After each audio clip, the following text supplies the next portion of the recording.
ngasi January gi tarik ama lising ani kun taruk yaifaraba New Year numit ki yaifo paujel pijabaga loinana ngasi phonggiba tongan tongan ba pausi singdei lokhatjaba pau khara update pijari ahanbada maroiba pau KCP nongthangi group na PDA da aroiba warning torakli khunai gi yeknaba oiganu hairakli Churachandpur da ambulance ama turenda tasinbada kuki ani sire ngarang numidang jogam gi nahasingna tuibong bazar da mi ama phubada laikhidre Kuki singi oiba territorial boundary chapchana yathoklaba amasung separate administration lairaba khaktada santi lakani KHRC na phongdorakli lising ani kunmathoida Myanmar da military coup tawkhraba matungda sin kuki gi refugee lising yankai gi mathakta Manipur amadi Mizoram da changlakare India na border security amadi counter insurgency da hena miyeng thamlakli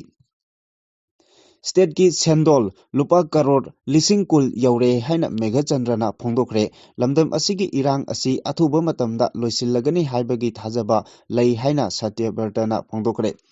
anoba chahi lising ani kuntarugi angan batsarukta lengak ama thamnaba center na thajaba pirakpa leire haina karam syamna phongdoragli niyam kaina lambi semnaba honarakpa sing lengakna athengba thamkre lanjenariba imung lising ani chani gi miyoi punna lising tara rom hauzik phawbagi oina masa masa gi yumda hanjinduna khunda laita hanba ngamalle haina chief secretary gi maigei phongdorakre chawba mihata chenabani hairiba moirangthem dhanajit amasung mahaki imung manunggi miyoising laikai tanthokpa haina warep laukre Yunus da lengak pairakpadagi Bangladesh da punna miyoi chani kunthra mapal sikre Angel Chakma misigi matangda Supreme Court da PIL file tawkre Manipur Police ki Habildar ama registration number yaudaba bulletproof gariga konana fare Hindu nupi khudingmakna angang ahumdagi tadana pokadabani haina Hemanta Biswasna phongdokre Khogenda sirakpa maral yumpham yaudabani hairikli Haujik pausing amuk sandona pijari KCP nongthangi group na pangangi lalolup ama oiriba PDA da aroiba warning tawkre Kanglaipak asida Khundaminariba ireja furup khudingmakki mafamda KCP nongthangi maikeidigi wafam khara thamjari madudi haukiba numit kharani asida PDA haibadi People Defense Army haina mingthonjaba masana masabu yawolopni haijaba revolution haibasi karino khangdaba manba party asina khunai asida khundaminariba yellow furup maitei amadi maitei pangal anigi marakta singchep tharakliba amadi Manipurgi yawolup singbu bias oiba party oina uhannaba silakliba asidagi ireicha miyamna lapthok hausi haina khanghanjari hairiba party asi aikhoigi central committee gi ahan laman sing yauna thigatlubada khunai asigi yeknaba oiriba drugs ki lalonbada chenaba miyoi kangbu kharana maitei pangal sing asibu brainwash tawduna khulai oina sijinaduna makhoigi khudong chagadaba lognaba silakpani haibasi miyamda khanghanjari hairiba miyoi sing asigi matakta party na miyeng changlagani amadi party gi chana kanglon matung inna miyoi sing asibu chap chaba chairak piragani haina asumna phongdorakli Moreda asiba hakchang ama thiluraba matungda Churachandpur tamna halakpagi lambida soibadagi Imphal Torenda ambulance ama tasinkhibada kuki gi miyoi ani sire ngarang ayuk ambulance adu isingda lupsinduna lairambadagi miyamna asiba hakchangsing adu lokthokibani kudongthiba nangnaba ambulance aduna Churachandpur district ki Sangai Kot subdivision gi Taijang village yaurakpada soibadagi isingda tasinkhibani haire laikhidraba miyoising adudi Young Mizo Association gi driver Lamlansang chahi 94 apokpa Lian Khuwon Laifam Chengkon Pang amasung ambulance adugi helper Nungsuwan Pau Elias Jimmy sahi 52 apokpa laikhidraba Nokgin Laifam Chengkon Pang ni kudongthiba thodok adu December 13 amasung 13 gi lonaba ahingda thokibani paugi likhun asigi matung inna ambulance adu more tamna asiba hakchang ama puduna chatkibani madugi matung Churachandpur tamna athengba ahingda halakpagi lambida driver aduna soibadagi lambigi nakalda thorubadagi isingda tasinkhibani Imphal Torel adu kuki singna Gun River haina su khangnai ngasi ayu anganbada ambulance adu isingda lupsinduna leire haiba khangbadagi khunja sing thoraktuna hakchang sing adu lokthokibani hairi ngarang numidang jogam naha singna tuibong bazar da mi ama phubada laikhidre makoina thanaba message da asumna translate tawduna miyamda khanghanjari ꯃꯍꯥꯛ ꯑꯁꯤ U ꯌꯥꯝꯅ ꯉꯥꯎꯔꯒ ꯒꯥꯔꯤ ꯊꯧꯔꯛꯄꯗ ꯅꯨꯄꯤ ꯑꯃꯗ ꯊꯦꯡꯖꯤꯟꯕꯅꯤ ꯍꯥꯏꯔꯤ ꯑꯗꯨꯒ ꯖꯧꯃꯤ ꯄꯥꯈꯪꯁꯤꯡꯗ ꯅꯨꯄꯤ ꯑꯗꯨꯅ ꯍꯥꯏꯕꯗꯒꯤ ꯊꯣꯛꯈꯤꯕ ꯊꯧꯗꯣꯛꯅꯤꯁꯨ ꯍꯥꯏꯔꯤ ꯁꯤꯕ ꯌꯥꯕ ꯃꯑꯣꯡꯗ ꯄꯥꯅꯤꯁꯃꯦꯟ ꯄꯤꯕ ꯉꯝꯕ ꯑꯩꯈꯣꯏꯒꯤ ꯅꯍꯥꯔꯣꯜ ꯌꯥꯝꯅ ꯂꯩꯔꯦ ꯑꯩꯈꯣꯏꯒꯤꯗꯤ ꯌꯥꯝꯅ ꯍꯔꯥꯎꯅꯤꯡꯉꯥꯏꯅꯤ ꯆꯥꯎꯊꯣꯛꯆꯅꯤꯡꯉꯥꯏꯅꯤ ꯃꯇꯨꯡꯗꯁꯨ ꯐꯨꯔꯒ ꯍꯥꯠꯅꯕ ꯔꯦꯗꯤꯗ ꯂꯩꯕꯤꯌꯨ ꯅꯣꯏꯒꯤ ꯄꯥꯋꯔ ꯑꯦꯛꯁꯔꯁꯥꯏꯁ ꯇꯧꯅꯕꯅꯤ ꯑꯩꯈꯣꯏꯅ ꯉꯥꯊꯤꯕꯣꯡ ꯊꯥꯛꯏꯗꯣ ꯀꯨꯀꯤꯅ ꯀꯨꯀꯤ ꯍꯥꯠꯄꯅꯤ ꯖꯧꯃꯤꯅ ꯀꯨꯀꯤ ꯍꯥꯠꯄ ꯅꯠꯇꯦ ꯍꯥꯏꯅ ꯑꯁꯨꯝꯅ ꯚꯥꯏꯔꯦꯜ ꯑꯣꯏꯔꯛꯈ꯭ꯔꯦ ꯏꯪ 2019ꯒꯤ ꯃꯦ 3ꯗꯒꯤ ꯊꯣꯛꯂꯛꯈꯤꯕ ꯀꯥꯡꯂꯨꯞꯀꯤ ꯏꯔꯥꯡ ꯑꯗꯨꯅ ꯃꯔꯝ ꯑꯣꯏꯔꯒ ꯃꯅꯤꯄꯨꯔꯗ ꯃꯩꯇꯩ ꯑꯃꯁꯨꯡ ꯀꯨꯀꯤ ꯀꯝꯃ꯭ꯌꯨꯅꯤꯇꯤ ꯑꯅꯤꯒꯤ ꯃꯔꯛꯇ ꯑꯃꯨꯛ ꯍꯟꯅ ꯇꯥꯏꯁꯤꯟꯅꯕ ꯌꯥꯔꯣꯏꯗꯕ ꯊꯧꯗꯣꯛ ꯑꯃꯅꯤ ꯀꯨꯀꯤꯁꯤꯡꯒꯤ ꯑꯣꯏꯕ ꯇꯦꯔꯤꯇꯣꯔꯤꯌꯦꯜ ꯕꯥꯎꯟꯗꯔꯤ ꯑꯃ ꯆꯞ ꯆꯥꯅ ꯌꯥꯊꯣꯛꯇꯨꯅ ꯃꯁꯛ ꯈꯪꯂꯕ ꯑꯃꯁꯨꯡ ꯁꯦꯄꯔꯦꯠ ꯑꯦꯗꯃꯤꯅꯤꯁꯇ꯭ꯔꯦꯁꯟ ꯂꯩꯔꯕ ꯈꯛꯇꯗ ꯂꯝꯗꯝ ꯑꯁꯤꯗ ꯁꯥꯟꯇꯤ ꯂꯥꯛꯀꯅꯤ ꯍꯥꯏꯅ ꯀꯨꯀꯤ ꯍ꯭ꯌꯨꯃꯦꯟ ꯔꯥꯏꯠ ꯀꯥꯎꯟꯁꯤꯜꯒꯤ ꯃꯥꯏꯀꯩꯗꯒꯤ ꯐꯣꯡꯗꯣꯔꯛꯂꯤ UNLFꯀꯤ ꯐꯣꯔꯃꯔ ꯆꯦꯌꯔꯃꯦꯟ R.K. ꯃꯦꯒꯦꯟꯅ ꯍꯟꯗꯛ ꯇ꯭ꯔꯤꯄꯨꯔꯥꯒꯤ ꯕꯦꯔꯤꯃꯨꯗꯔꯥꯗ ꯕꯤꯔ ꯇꯤꯀꯦꯟꯗ꯭ꯔꯖꯤꯠꯀꯤ 184 ꯁꯨꯕ ꯃꯄꯣꯛ ꯅꯨꯃꯤꯠꯀ ꯃꯔꯤ ꯂꯩꯅꯅ ꯃꯍꯥꯛꯀꯤ ꯃꯤꯇꯝ ꯑꯃ ꯃꯥꯏꯈꯨꯝ ꯍꯥꯡꯗꯣꯛꯄꯒꯤ ꯊꯧꯔꯝꯗ ꯍꯧꯖꯤꯛ ꯊꯣꯛꯂꯤꯕ ꯏꯔꯥꯡ ꯑꯁꯤꯒ ꯃꯔꯤ ꯂꯩꯅꯅ ꯐꯣꯡꯗꯣꯛꯈꯤꯕ ꯋꯥꯐꯝꯁꯤꯡ ꯑꯗꯨ ꯑꯔꯥꯟꯕ ꯑꯃꯁꯨꯡ ꯑꯁꯥꯎꯕ ꯄꯣꯛꯍꯟꯅꯕ ꯍꯣꯠꯅꯕꯅꯤ R.K. ꯃꯦꯒꯦꯟꯅ ꯐꯣꯡꯗꯣꯛꯂꯤꯕ ꯋꯥꯐꯝꯁꯤꯡ ꯑꯗꯨ ꯂꯨꯞ ꯑꯁꯤꯅ ꯑꯀꯟꯕ ꯃꯑꯣꯡꯗ ꯌꯥꯅꯤꯡꯗꯦ ꯃꯍꯥꯛꯀꯤ ꯋꯥꯉꯥꯡ ꯑꯗꯨ ꯀꯨꯀꯤꯁꯤꯡꯗ ꯃꯔꯥꯜ ꯁꯤꯕꯒꯤ ꯊꯧꯑꯣꯡꯅꯤ ꯑꯃꯁꯨꯡ ꯊꯣꯛꯂꯤꯕ ꯏꯔꯥꯡ ꯑꯁꯤꯒꯤ ꯃꯅꯨꯡꯗ ꯀꯨꯀꯤꯁꯤꯡꯗ ꯆꯠꯊꯈꯤꯕ ꯀꯥ ꯍꯦꯟꯕ ꯊꯧꯑꯣꯡꯁꯤꯡ ꯑꯗꯨ ꯂꯣꯠꯁꯤꯟꯅꯕ ꯍꯣꯠꯅꯕ ꯊꯧꯑꯣꯡꯅꯤ ꯃꯅꯤꯄꯨꯔꯗ ꯆꯠꯊꯈꯤꯕ ꯍꯤꯡꯁꯥꯒꯤ ꯊꯧꯗꯣꯛ ꯑꯗꯨ ꯀꯨꯀꯤ ꯃꯥꯏꯅꯣꯔꯤꯇꯤꯁꯤꯡꯒꯤ ꯃꯊꯛꯇ ꯆꯠꯊꯕ ꯇꯝꯊꯤꯕ ꯏꯊꯤꯅꯤꯛ ꯀ꯭ꯂꯤꯟꯁꯤꯡꯒꯤ ꯊꯧꯗꯣꯛ ꯑꯃꯅꯤ ꯊꯧꯗꯣꯛ ꯑꯗꯨ ꯁ꯭ꯇꯦꯠ ꯐꯣꯔꯁ ꯑꯦꯛꯁꯟ ꯑꯃꯁꯨꯡ ꯃꯩꯇꯩꯒꯤ ꯈꯨꯠꯂꯥꯏ ꯄꯥꯏꯕ ꯀꯥꯡꯕꯨꯁꯤꯡꯅ ꯆꯠꯊꯈꯤꯕꯅꯤ ꯍꯥꯏꯅ ꯃꯔꯥꯜ ꯁꯤꯔꯛꯂꯤ ꯀꯨꯀꯤꯁꯤꯡꯕꯨ ꯂꯥꯜ ꯄꯥꯝꯕ ꯀꯥꯡꯕꯨ ꯑꯃ ꯑꯣꯏꯅ ꯎꯍꯟꯅꯕꯒꯤ ꯊꯧꯑꯣꯡ ꯌꯥꯅꯤꯡꯗꯦ ꯑꯁꯤꯒꯨꯝꯕ ꯊꯧꯑꯣꯡ ꯑꯁꯤ ꯑꯆꯨꯝꯕꯁꯤꯡ ꯑꯗꯨꯕꯨ ꯂꯣꯠꯁꯤꯟꯅꯕ ꯑꯃꯁꯨꯡ ꯚꯤꯛꯇꯤꯝꯁꯤꯡ ꯑꯗꯨꯕꯨ ꯏꯀꯥꯏ ꯈꯨꯝꯅꯗꯕꯅꯤ ꯀꯥꯡꯂꯨꯞꯀꯤ ꯏꯔꯥꯡ ꯑꯗꯨꯅ ꯃꯔꯝ ꯑꯣꯏꯔꯒ ꯃꯤꯑꯣꯏ 270ꯒꯤ ꯃꯊꯛꯇ ꯁꯤꯈ꯭ꯔꯦ ꯃꯈꯣꯏꯒꯤ ꯄꯥꯔꯤ ꯄꯨꯔꯤꯒꯤ ꯑꯣꯏꯕ ꯂꯝꯁꯤꯡ ꯌꯥꯎꯅ ꯂꯨꯄꯥ ꯀꯔꯣꯔ ꯀꯌꯥꯃꯔꯨꯝꯒꯤ ꯚꯦꯂꯨ ꯑꯣꯏꯒꯗꯕ ꯂꯟ ꯊꯨꯝꯁꯤꯡ ꯇꯥꯡꯒꯣꯏ ꯑꯣꯟꯈ꯭ꯔꯦ ꯀꯟꯐ꯭ꯂꯤꯛ ꯑꯗꯨꯅ ꯃꯔꯝ ꯑꯣꯏꯔꯒ ꯃꯤꯑꯣꯏꯕ ꯈꯨꯟꯅꯥꯏꯗ ꯄꯤꯔꯤꯕ ꯆꯩꯊꯦꯡꯁꯤꯡꯒꯤ ꯃꯇꯥꯡꯗ ꯄꯜꯂꯗꯨꯅ ꯂꯨꯞ ꯑꯁꯤꯅ ꯃꯈꯥ ꯇꯥꯅ ꯍꯥꯏ ꯊꯧꯗꯣꯛ ꯑꯗꯨꯗ ꯃꯔꯝ ꯑꯣꯏꯔꯒ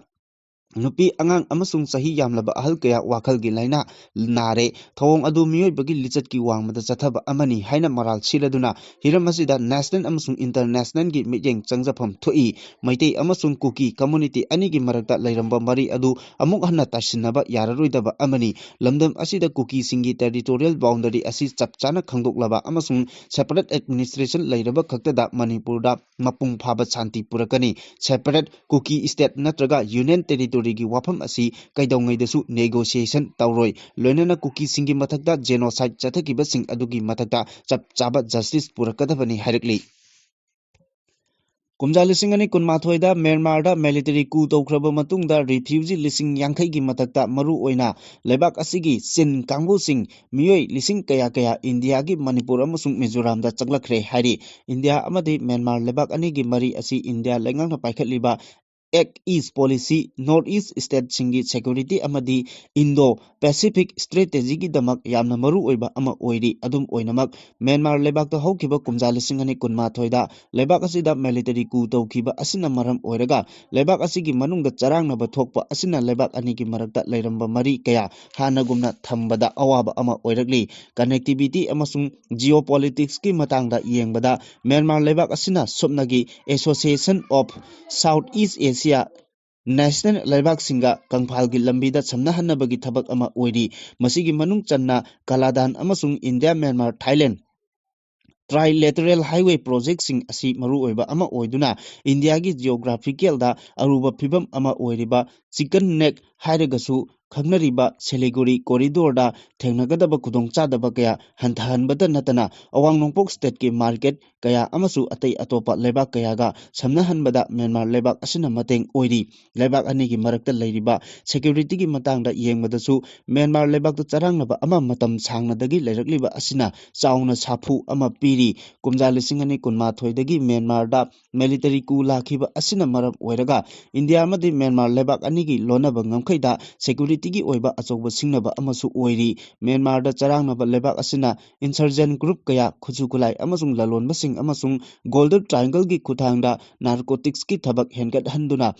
ꯑꯇꯝꯅꯅ ꯃꯅꯤꯄꯨꯔ ꯅꯥꯒꯥꯂꯦꯟ ꯑꯃꯗꯤ ꯃꯤꯖꯣꯔꯥꯝꯗ ꯑꯆꯧꯕ ꯁꯥꯐꯨ ꯑꯃ ꯄꯤꯔꯤ ꯑꯗꯨꯝ ꯑꯣꯏꯅꯃꯛ ꯃ꯭ꯌꯥꯟꯃꯥꯔ ꯂꯩꯕꯥꯛ ꯃꯅꯨꯡꯗ ꯆꯔꯥꯡꯅꯕ ꯂꯩꯔꯕꯁꯨ ꯏꯟꯗꯤꯌꯥ ꯑꯃꯁꯨꯡ ꯃ꯭ꯌꯥꯟꯃꯥꯔ ꯂꯩꯕꯥꯛ ꯑꯅꯤꯒꯤ ꯃꯔꯛꯇ ꯂꯂꯣꯟ ꯏꯇꯤꯛꯀꯤ ꯃꯔꯝꯗꯤ ꯐꯅ ꯂꯩꯔꯤ fiscal year lising ani kun mari kun manga gi oina lebak anigi marakda lalol itik tawbagi senpham chawrakna lupa karor lising tara tere chamanga rom hengatpa ngamki hari ba senpham asi kumja lising ani kulhumdoi kun mari gi oina dollar billion 1.74 oiramkhibani India Pacific Security gi mijengda yengba matamdasu Myanmar gi coastline asi yamna maru oiba ama oiri China gi matangda yengbadasu hariba coastline asina China gi string of strategy bu ngakthoknaba asina ASEAN lebak singa chamnanaba leibada achoba mateng ama oiri panba yabadi Indian Ocean da China na string of peers ki lalong ama sengbalakpa asina India gi strategy khana ningai maram ama oiduna lakhibani kumja lising ani kunmathoi gi Myanmar military coup asina maram oiraga lebak asida thokliba civil war asina maram oiraga Indiana mahakki border security amadi counter insurgency gi matangda policy semdok semjin tawhalakpagi maram amsu oiri lebak ani gi marakta hena economic integration amasung connectivity gi matangda thamlamba miyik atu border security amadi counter insurgency romda hena miyeng thamlakli Myanmar irang asina maram oiraga lebak asigi chin amasung sagang region da leiba nuei lising kaya Manipur amadi Mizoram romda changlakre masina maram oiraga hariba state ani asigi lengaklon amadi kanglol masel marang pirakpaga loinana pressure kaya su leiri loinana Myanmar da thokliba irang asina tongan ba project kaya da su chauna akaiba piduna thabak paikatpada thinthanabagi maram amasu ohelli hairi BJP na lujingba central government amadi Manipur gi president rul lengakpu MPCC gi president Kaisam Megachandra na akanba mongda yaningdaba phongdokre haukiba chahi khara asida Manipur gi oina matik chaba lengaki thawong chathabagi mami amata uba phangdri Babuparada masagi official quarter da paumisinga unabada Megachandra na haiki madudi hiram kayaja senja thumjagi thawong chathabaga loinana selthum lana sijinna thokbagi mawong ama mayek sengna uba phanglakli state asina 15 suba finance commission gi chakthung mapung phana loba ngamdri maduna maram oiraga semgat sagatpagi thabaksing khumang chawsinba ngamdre Manipurna haujik selthumgi awaba mayoknari haina palladuna mahakna haikibada state asigi apunba sendol lupa karor lising kun sendol rom yaure thabak phangdabagi migi masing hengalakpaga loinana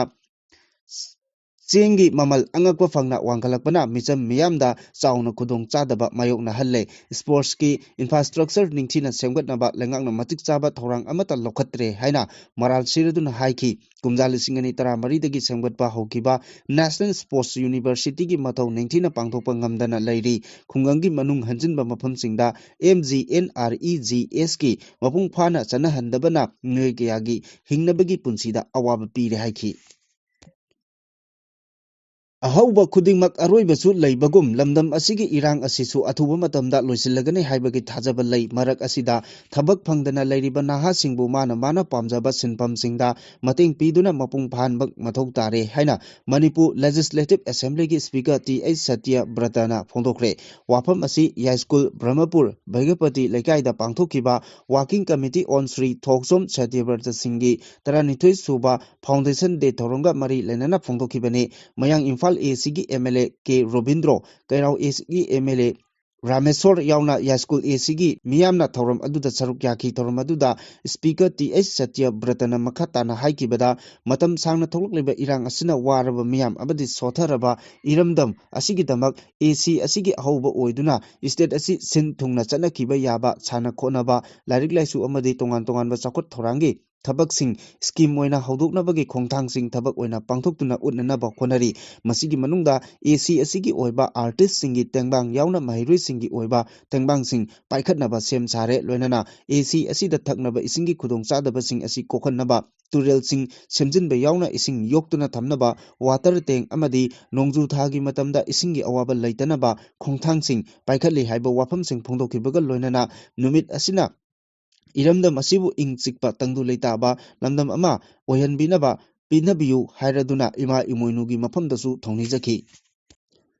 Anoba chahi lisingani kuntaruki angan basarukta mapung phaba lengak ama semnaba center na thajaba pirakpa leire haina langthabal ACG MLA Karam Siamna phongdorakli anoba chahi lisingani kuntaruk lakpaga iroinana chajing mairel khongda leiba MLA asigi yumda pangthokpa paugi mifamda mahakna hai state asida mapung phaba lengak ama leihanabagi tangai fadaba leibana aikhoi maselgi marakta wakhal taminaba changi haiki inglisingani kuntarukna lakpaga iroinana Manipurgi manung amusung mapalda leiriba Manipuri खुदिंगमक्ता याइफो पाउजेल पीरदुना महाकना हाई हौकिबा चाही अहुमरोम असिदा अखोई मसेलगी मरक्ता वाखल तामिनबा वाटपदगी नंगलकलिबा चैथेंग IDP सिंगना रिलीफ कैम्पता वाना लेलिबसिंग असि येंगलगा अथुबा मतमदा वारुसिन पुरकनबा होनमिनसि हाइकि लोइनना मैतै फुरुकी ओइना यामना मरु ओइबा इवेंट इमोइनुगी इरात थौनी नुमित असिदा युमथोंग खुदिंगना ngamjaba अनौ open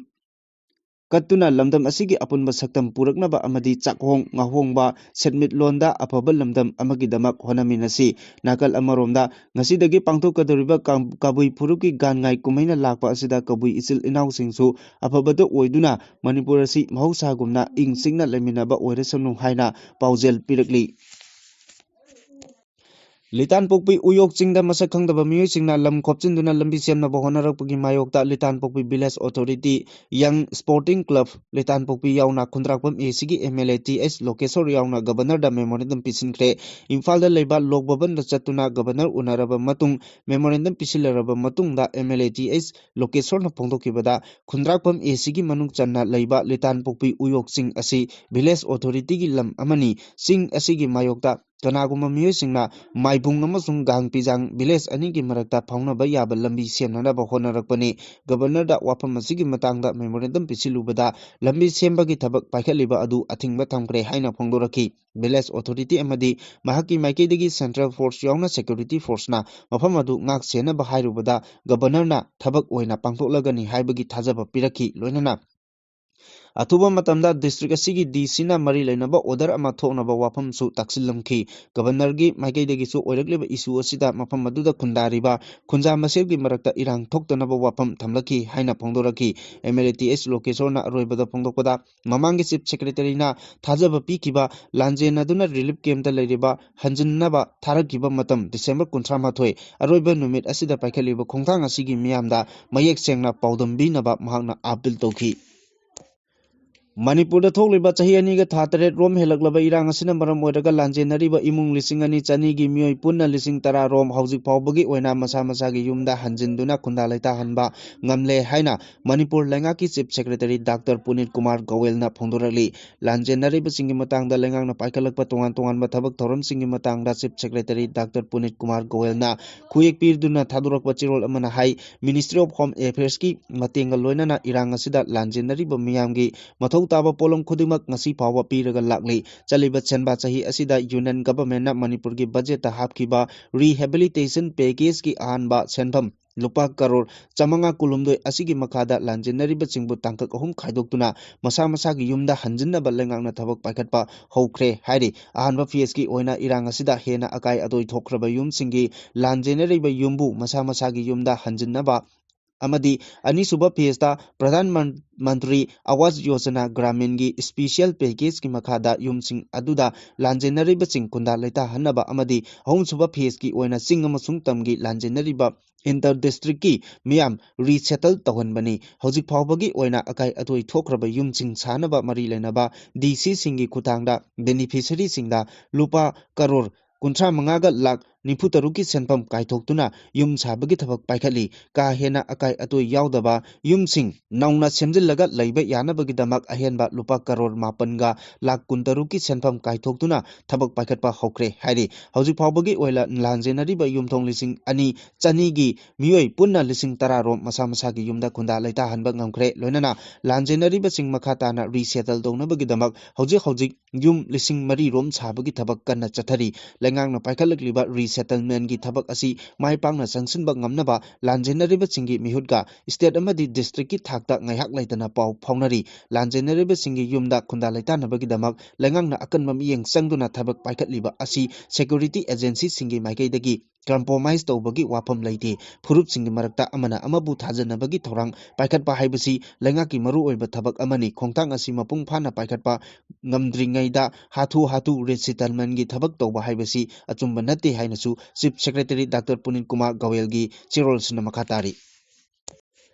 Wangoi Khaidem Laikai Laibi Khaidem Mongbi Chawba Misiga Mari Lainana Police Custody da Haujik Lairiba Nongpo Kaithel Manbi Awang Laikai Dagi Moirangthem Danajit Amadi Mahaki Imung Manunggi Mioi Pumnamak Punsi Chupagi Oina Nongpo Kaithel Manbi Dagi Tanthok Le Haina Warep Lokre Hiramasigi Matangda Nongpo Kaithel Manbi Juvenile Club Amasung Nongpo Kaithel Manbi Apun Mamera Paibigi President Amasung Secretary Singna Kuyek Piduna Thadorokpa Cherol Singna Makhatana Hairi Madudi Nongpo Kaithel Manbi da Lairiba Miyangi Oiba Mifam Ama Kungkang asigi community hall da pangthoki pamadu langal theldagi honglaklaga kaithel mambi kungkang da leiba moirangthem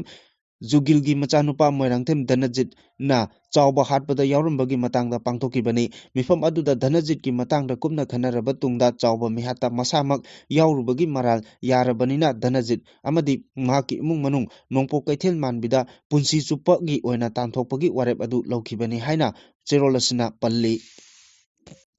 Bangladesh ki maru oiba Human Rights Organization amana leba aduda paksana chathariba miyoibagi right khongaunaba mob violence extrajudicial gi oiba mihat custody da mi siba missing yamdaba kanglupta tathi tawoina tauba political ga mari leinaba khatna chainaba thodok thokpa amasung media gi maning tamba manghanbagi matangda nungnangba phongdokre Dhaka da base tauba Ain of Chalis Kendra Haiki Kumjalisingani Kunmanga da mob terrorism gi chang wangkhalakle chahi asigi January dagi December phawbada mob violence da mioi chamak marifu 38 sikre mamangi chahi dadi mioi chamak kun nipan sikibani Kumjalisingani Kunmari da Muhammad Yunus na lusingba interim government leirakpadagi Bangladesh ki tongan mafamda thokpa mob violence da punna mioi chani marifu 39 sikre hari khudam changdam yaudana kanagumba mioi amabu miyam changduna hatpagi thawongsu leptana chatharakli Tripura dagi Angel Sakma Koba Masagi Sahi Kunmari Subada Ngairiba MBA gi Mahiroi Ama Dehradun Minungsi Yaudana Hatkibagi Matangda Judiciary Singi Mityeng Sangbinaba Supreme Court Public Interest Litigation Ama File Taurakare Anab Prakash Awasthina Constitution gi Article 32 gi Makada File Taurakiba PIL adugi matung ina India gi Awang Nongpok Lamdamda Lakpa Lamdamdagi Lakpa Miyoi Singbu Mayol Lamdam da Ladiba Singna Tathi Tawoina Taubagi Matangda Judiciary na akanba miyeng changba matam oire hari PIL aduna hai chakmana manaunupa amaga loinana pot leiringaida miyoi khara laklaga taba nungaitaba wahi wata sijinaduna laknaba haurakhi sawong sakta da khenaba maramda phajadaba wahi wata sijinaduna laknarakpada athingba pirubadagi miyoi kangbu aduna machin manau animakta thangna thinkhibani numit kharani laikanaraba matunda Angel Chakma laikidabani India gi criminal justice system na kanglup naiba mawongda chatharakliba asigumba thawongsing matung tarakpada amuk ana thogandanaba ACPIL asi tharakibani hari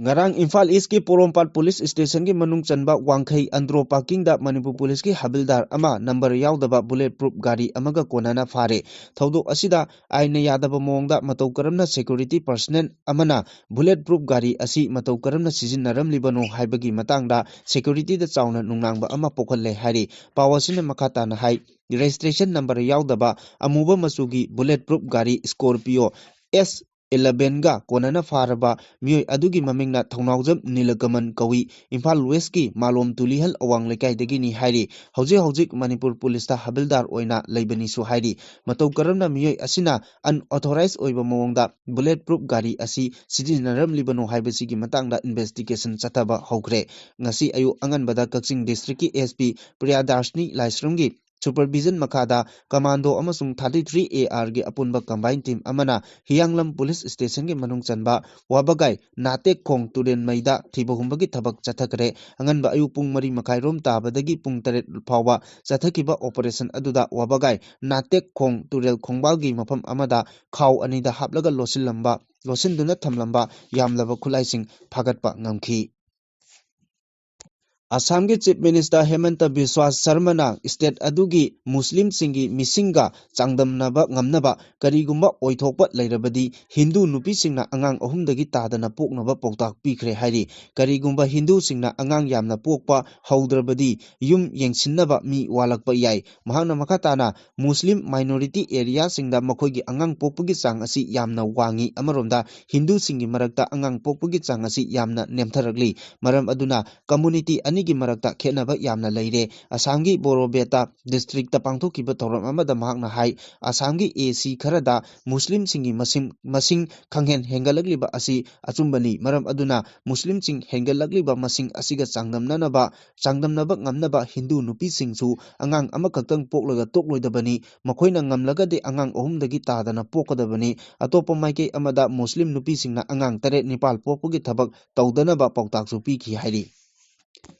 Saikhom ꯈꯣꯒꯦꯟꯒꯤ ꯃꯊꯛꯇ ꯁꯤꯔꯛꯂꯤꯕ ꯃꯔꯥꯜ ꯄꯨꯝꯅꯃꯛ ꯁꯦꯝꯖꯤꯟ ꯁꯥꯖꯟꯕ ꯑꯃꯗꯤ ꯌꯨꯝꯐꯝ ꯌꯥꯎꯗꯕꯅꯤ ꯍꯥꯏꯅ ꯂꯣꯅ ꯊꯤꯡꯈ꯭ꯔꯕ KCP publicity secretary ꯀꯪꯂꯩꯄꯨꯔꯦꯜꯅ ꯊꯥꯗꯣꯔꯛꯄ ꯆꯦꯔꯣꯜ ꯑꯃꯅ ꯍꯥꯏꯔꯤ꯫ ꯆꯦꯔꯣꯜ ꯑꯁꯤꯅ ꯂꯨꯞꯀꯤ ꯁꯤ.ꯁꯤ ꯃꯦꯝꯕꯔ ꯑꯣꯏꯅ ꯊꯧ ꯄꯨꯔꯝꯕ ꯁꯥꯏꯈꯣꯝ ꯈꯣꯒꯦꯟꯗ ꯈꯨꯠ ꯊꯥꯅꯕ ꯍꯣꯠꯅꯕꯗ ꯃꯥꯏ ꯄꯥꯛꯍꯧꯗ꯭ꯔꯕ ꯃꯇꯨꯡꯗ ꯂꯩꯕꯥꯛ ꯃꯤꯌꯥꯝꯗ ꯃꯍꯥꯛꯄꯨ ꯂꯥꯟꯅ ꯎꯍꯟꯅꯕ ꯌꯨꯝꯐꯝ ꯌꯥꯎꯗꯕ ꯃꯔꯥꯜ ꯀꯌꯥ ꯄꯤꯁꯤꯜꯂꯛꯄꯅꯤ꯫ ꯅꯨꯃꯤꯠ ꯑꯗꯨꯗ ꯈꯣꯒꯦꯟꯕꯨ ꯅꯣꯡꯃꯩꯅ ꯀꯥꯞꯅꯕ ꯍꯣꯠꯅꯔꯝꯕꯁꯤꯡ ꯈꯨꯟꯖꯥꯁꯤꯡꯅ ꯐꯥꯔꯝꯗ꯭ꯔꯕꯗꯤ ꯃꯈꯣꯏ ꯀꯅꯥꯅꯣ, ꯀꯔꯝꯕ ꯀꯥꯡꯕꯨꯅꯣ ꯍꯥꯏꯕ ꯈꯪꯂꯝꯂꯣꯏ ꯍꯥꯏꯔꯛꯂꯤ꯫ ꯃꯈꯥ ꯇꯥꯔꯛꯄꯗ ꯑꯆꯨꯝꯕ ꯁꯦꯟꯁꯁꯇ ꯗꯤꯂꯤꯃꯤꯇꯦꯁꯟ ꯇꯧꯍꯧꯗ꯭ꯔꯕꯗꯤ ꯃꯅꯤꯄꯨꯔ ꯑꯔꯨꯕ ꯐꯤꯚꯝ ꯑꯣꯏꯔꯛꯀꯅꯤ ꯍꯥꯏꯅ ꯑꯣꯀ꯭ꯔꯝ ꯏꯕꯣꯕꯤꯅ ꯐꯣꯡꯗꯣꯛꯈ꯭ꯔꯦ꯫